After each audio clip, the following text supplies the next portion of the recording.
நமஸ்தேஸ்து மகாமாயே ஸ்ரீபீठे சுரபூஜிதே சங்கசக்கரகதாஹஸ்தே மகாலட்சுமி நமோஸ்துதே. நாளைய தினம் வரலட்சுமி விரதமாகும்.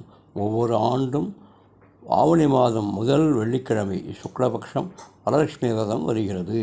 இன்றைய நாளில்தான் நமக்காக கடலுக்கடியில் தவம் செய்து கொண்டிருந்த மகாலட்சுமியாகப்பட்டவள் நமக்காக வெளிவந்து அருள் புரியும் நாளாகும். எனவே மாந்தர்கள் அனைவரும் நாளைய தினம் சம்பிரதாய முறைப்படி பட்சணங்கள் பூஜைகள் எல்லாம் செய்து சரடு கட்டி கொள்ள வேண்டும். நாளைய தினத்திலே எந்த விதமான சங்கடங்கள் இருந்தாலும் அவைகளையெல்லாம் ஒதுக்கி வைத்துவிட்டு மகாலட்சுமியை தியானம் செய்யுங்கள்.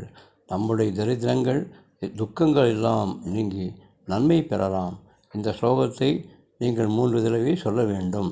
அங்கம் ஹரே புரகபூஷணமாஸ்ரயந்தி பிருங்கங்கரேவ முகுலாபரணம் தமாலம் அங்கீகிருத